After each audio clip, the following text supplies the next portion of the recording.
أترضى أن تكون مثل هذا؟ شاب صالح يقول: كان لي قريب بعيد، قربه النسب وأبعده الدين، وبحكم اطلاعي على دقائق حياته وتفاصيل أيامه فقد تأكد لي أنه لا يصلي مطلقا، ومثله كثير. نصحته مرات ومرات لعله يتعجل في إصلاح أمره ويستقيم في صفوف المصلين، ولكنه كان يقدم ويؤخر ويظن أن العمر طويل والحياة دائمة. هلك المسوفون، والمسوف الذي يقول سأتوب وهو مصر على الذنب. كم قلت له: كم ستعيش؟ 20 30 بل 80، ثم ماذا؟ لا بد من الرحيل من دار الغرور. طالت بك الأيام أم قصرت عنك الليالي؟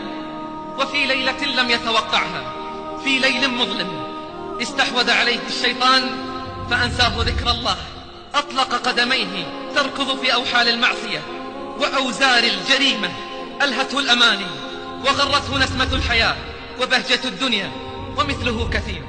استحوذ عليهم الشيطان فأنساهم ذكر الله، وفجأة على غير موعد نزل به نازل، وطرق بابه طارق، ولم يكن هذا الضيف ليزوره إلا هذه المرة فحسب، ولكنها زيارة ثقيلة مؤلمة. إنه الزائر الذي لا يرد. حاول أن يؤخره، أن يؤجله، فلم يستطيع. أراد أن يتفاهم معه فلم يستطيع. أراد أن يدفعه بالدواء والطبيب، بالمال والأولاد، فلم يستطيع.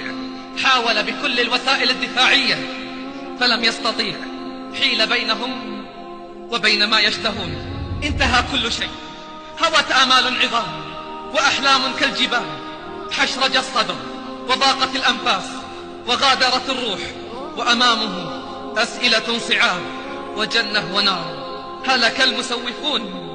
يقول الشاب: لم يكن هو أول من غادر الحياة بهذه السرعة من أسرتي، ولم يكن هو الشاب الوحيد الذي فقدناه، ولكن كان لحياته فجيعة ولموته عبرة، وكان يوم موته وتغسيله والصلاة عليه ثم دفنه يوما مشهودا غاب عنه كثير، وكنت أولهم. فكيف أصلي على من حرم الله عز وجل ورسوله الصلاة عليه؟ لم أصلي عليه طاعة وعبادة لله حتى تم كل شيء. يقول الشاب: ثم اجتمعت وأقاربي في مجلس ضم الكثير، وأكثرهم عالم بأمور الدنيا جاهل بأمور الدين، كما قال الله: يعلمون ظاهرا من الحياة الدنيا وهم عن الآخرة هم غافلون. فقام أحدهم شاهرا سيفه ومصوبا سهمه ورافعا صوته باستغراب يملأه الاستهزاء، وهو يسمع الجميع: أين أنت عن صلة الرحم والقيام بالواجب؟ فها هو فلان قد مات ولم نر لك أثر ولم نعلم لك مكانا.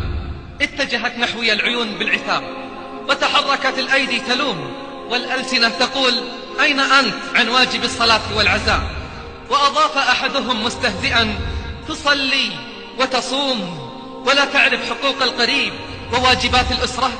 وأخذ المجلس يتحدث ويقول وأنا لا أرد عليهم، حتى إذا أفرغوا سهامهم وانتهوا قلت للمتحدث الأول بصوت يسمعه الجميع: ما رأيك لو صليت صلاة المغرب 4 ركعات، هل يجوز ذلك؟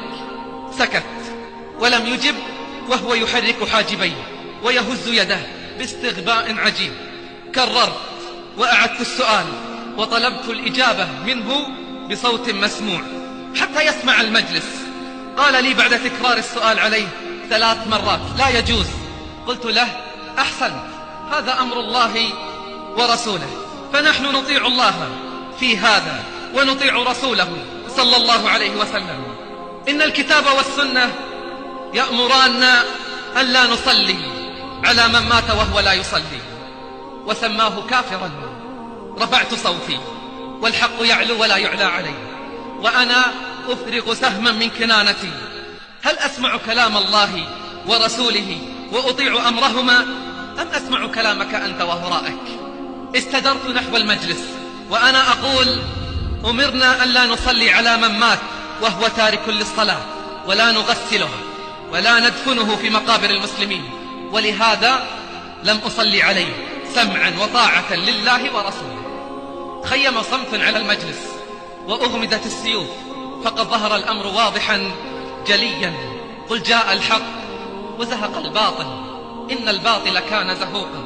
يقول الشاب: مرت شهور فإذا كثير من شباب أسرتنا وقد سمع ورأى هذا الموقف يعيد حساباته ويراجع أفعاله، ويخشى أن يمر عليه يوم لا يجد فيه من يصلي عليه.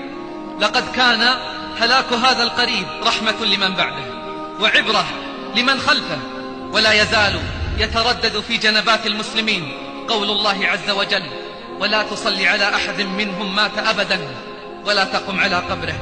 وقول المصطفى صلى الله عليه وسلم: العهد الذي بيننا وبينهم الصلاة، فمن تركها فقد كفر.